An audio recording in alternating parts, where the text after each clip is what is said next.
Hello साथीहरू सबैजना सन्चै आरामै हुनुहुन्छ। आज म फेरि पनि मेरो सानो मिनी ब्लग लिएर आएको छु हजुरहरू सामु र सबैजना सन्चै हुनुहुन्छ होला, आरामै हुनुहुन्छ होला। सबैजनालाई मिस गरेको छु। आज म फेरि के लिएर आएको छु भने हेर्नु साथीहरू, आज म हजुरहरू सामु के भिडियो लिएर आएको छु भने धेरै समयपछि हेर्नु साथीहरू, कति जेठ वैशाखबाट यता हाम्रो ठाउँमा पानी परेकै थिएन के, हेर्नु परेको थिएन भन्नाले यसो फेरेर पर्ने, माटो पनि नभिजाउने त्यस्तो खालको भइरहेको थियो। अनि मकैहरू पनि एकदम सुकेर यस्तो भएको छ साथीहरू। र आज चाहिँ पानी पर्न लागेको मौसम छ, यति खुसी छ कि हेर्नु, पानी पर्न लागेको मौसम हजुरहरूलाई म देखाउँछु।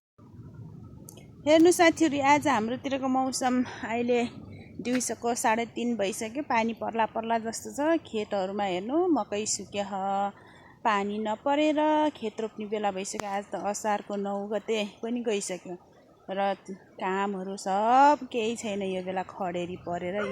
आजको मौसम यस्तो छ हाम्रोतिर, हेर्दै गर्नु होला साथीहरू। र यहाँ असारे फुल भन्छ क्या हाम्रोतिर यसलाई, असारे फुल पनि फुल्न लागिरहेछ। र तपाईँहरूलाई म पानी परेको मौसम देखाउन गइरहेको छु साथीहरू। सबैजना सन्चै आरामै त हुनुहुन्छ होला नि। अच्छु पानी पर्यो, हेर्नु त मकै यस्तो राथ्यो सुकेर पुरै के भन्नु सरङ्ग लागेछ। आजको सिन मौसम हेर्नुहोस्, पानी आउने बेलाको मौसमहरू साथीहरू। यस्तो राम्रो छ कि यस्तो राम्रो छ मौसम, एकदम राम्रो छ। ल हेर्नु होला, खेततिर पानी नआएर खेतहरू त्यसै खेतहरू बाँझो मारेर रहेछ, आलिकान्ला गरेर राखेको छ साथीहरू। हेर्दै गर्नु होला, पानी पर्न लाग्यो। हेर्नु त चराहरू पनि रमाएर कस्तो मजाले आकाशमा उडिरहेको छ चराहरू पनि, देख्नुभयो? ल हेर्नु त, आकाशमा चराहरू उडिरहेको। ल हेर्नु है, हल्का बतास पनि चल्दैछ साथीहरू। आजको मौसम पानी पर्न लागेछ, एकदम ह्याप्पी आई एम। म चाहिँ भर्खर सुतेर दिउँसो उठेको, गर्मी थियो अघि भर्खरसम्म त कस्तो पानी के अरे कस्तो घाम लागिरहेको थियो कि हेर्नु साथीहरू, एकदम घाम थियो। घामले बाहिरै निस्किन नसक्ने, बिहानको 8 बजीदेखि आएर बाहिर त निस्किनै नसक्ने खालको घाम थियो के। अनि भित्र बस्यो, सुत्ने, मोबाइल चलाउने, ज्ञानी गरेर अहिले बल्ल पानी पर्न लाग्यो, मौसम पनि शीतल भएछ त बल्ल बाहिर निस्कियो। र यहाँ सानो मिनी ब्लग गराउँ कि यो मौसममा भनेर।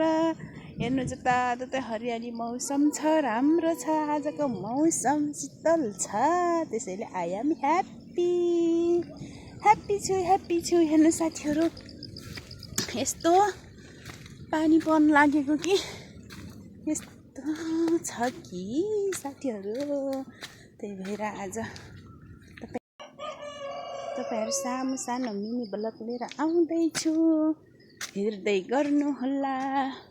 हजुरहरूलाई म देखाउँदैछु तपाईँहरू सामु हाम्रो घरमा के फलेको छ साथीहरू। तपाईँहरूले ल हेर्नु साथीहरू, हाम्रो घरमा के फलेको छ त, यो भब्बु। हेर्नु त कति तल छ क्या, बच्चाहरूले पनि टिप्न सक्छ हौ। यहीँ तल फलेको छ, खरेट लागेर पुरै झरे आफै। यस्तो मजाको छ कि भब्बुहरू, हेर्नु तल। यहाँ त झन् सानो 1-1.5 वर्षको 2 वर्षका बच्चाहरू हिँड्न लाउनेले पनि टिप्न सक्छ, यस्तो राम्रो छ। हेर्नु त फलहरू, यस्तो बगैँचा हाम्रो घरको अगाडि चाहिँ भब्बुको बुट्टा छ। हेर्नु होला, भब्बु फलेको छ एकदमै। 2टा बुट्टा छ क्या, एउटा यो बुट्टा होइन, एउटा यो बुट्टा रुख। हेर्नु न कस्तो तल फलेको छ हौ, यस्तो राम्रो। हेर्नु त, खाने बेलामा खान आउनु है साथीहरू। खाने यो अहिले त भएको छैन खाने बेला, अमिलो पनि पसेको छैन। खाने बेलामा चाहिँ आउनु होला सबैजना। हाम्रोमा केरा पनि छ, आँपको रुख छ, आँप चाहिँ अहिले फलेन। हेर्नु साथीहरू, अब लागौँ यहाँ पनि। हेर्नु न यस्तो राम्रो छ कि, हेर्नु न यहाँ आँप, के अरे भब्बु, यस्तो राम्रो भब्बु।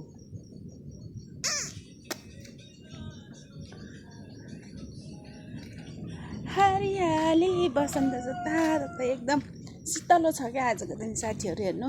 त्यही भएर म पनि खुसी हुँदै होइन सानो मिनी भ्लग गराएको छु। मेरो फुलहरू कस्तो भयो भने हेर्नु। फुलहरू कोही सुक्दैछ फेरि कोही फुल्दैछ होइन, यस्तो भएको छ। कति देखाउँदो रहेछ फुलहरू पनि भन्नु होला होइन, के गर्नु। आफूलाई त फुल भनेपछि मरिहत्ते लाग्छ।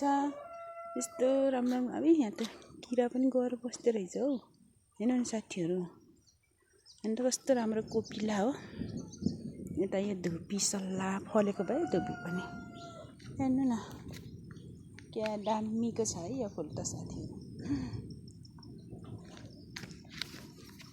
यो मनपर्छ कि मलाई अझै हेर्नु न, यस्तो छेउछेउमा सेतो अनि पिङ्क अनि यो यस्तो राम्रो छ। अनि यता फेरि यही बुट्टामा हेर्नु न कलेजी प्याजी पिङ्क हो कि यो फेरि व्हाइटमा हेर्नु न यस्तो राम्रो छ। यो फेरि पिङ्क हल्का पिङ्क, एउटै रुखबाट यति थरी थरीको फुलहरू छ हेर्नु न। अनि यता पनि यो अर्कै कलरको छ। ओ माइ गड पानी पर्यो, पर पानी एकदम शीतल हुन्छ आज चाहिँ।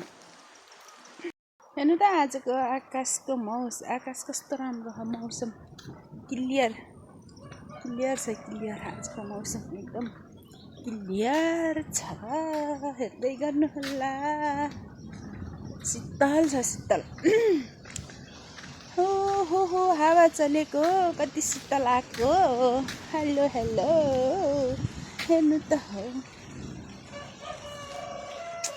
हेर्नु साथीहरू बबुहान बेलामा आउनु होला। मैले साथीहरू आज टिकटकमा के देखेको थिएँ भने एकजना दिल्ली राम योगी भन्ने भाइले होइन यस्तो करम खानुभएको थियो कि हेर्नु न। अन्त कस्तो पाकेको छ हाम्रो पनि, तर म चाहिँ खाँदिनँ है, डर लाग्छ खान।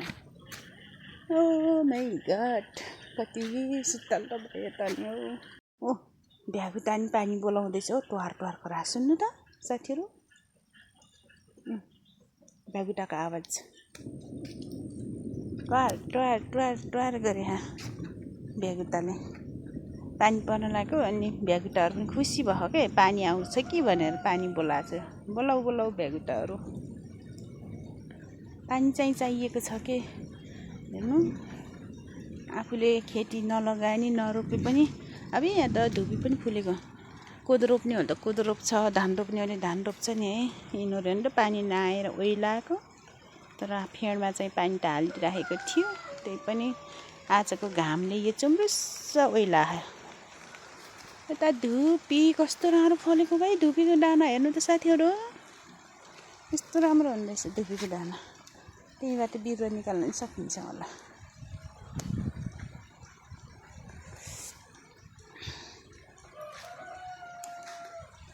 कुखुराको भालेहरू बासिया छ गाउँमा, यस्तै हो साथीहरू।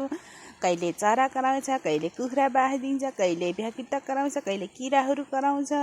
गाउँमा बसेपछि यस्तै हो साथीहरू। अब बजारमा भए पो गाई गुई टिटिट र टुटुट गर्छ अनि गाउँमा चाहिँ कुकुरी कहाँ च्याउ चुचु, यस्तै हो साथीहरू हेर्नु। अनि हाम्रो चाहिँ बाबाहरू 3 भाइ हो होइन, भएको त 4 भाइ अरे, 1 भाइ त कसैले पनि जानेन होइन। अनि 3 भाइ चाहिँ हुनुहुन्थ्यो। यो मेरो घर चाहिँ मेरो माइला हो, मेरो बाबा होइन। यो चाहिँ हाम्रो कान्छा बाबाको घर हो होइन, यो कान्छा बाबाको घर, यो चाहिँ साइला बाबाको घर, अनि यो चाहिँ मेरो घर। यति 3टा होइन, 3 घर यहाँ थियौँ होइन हामी, 3टा दाजुभाइको घर। ओदान जस्तो छ क्या साथीहरू, टक्क ओदान भन्ने थाहा छ कि छैन हजुरहरूलाई। ओदान जस्तो हो, ट्याक्क एउटा खडा बसालेर तलाएर दाउरा जोरे पनि खाना पाक्ने जस्तो छ कि ठ्याक्क हाम्रो 3टा बाबाहरूको घर ठ्याक्क यताउता मिलेको छ होइन। र साथीहरू आज मेरो मिनी भ्लग यति नै। तपाईँहरूलाई के देखाउन गइरहेको थियो भने होइन पानी परेछ, त्यही भएर खुसियालीमा तपाईँहरूलाई आज म पानी परेको मौसम देखाउन गइरहेको थिएँ। ल सबैजनालाई होइन मेरो यो सानो मिनी भ्लग हेरेर माया गरिदिनु होला, लाइक कमेन्ट सब्सक्राइब पनि गरिदिनु होला। हजुरहरूको साथ सधैँ रहनेछ भन्ने अपेक्षाको साथमा आज यो मेरो सानो भिडियोबाट बिदा हुन्छु। हस्त नमस्ते, बाइ बाइ, शुभ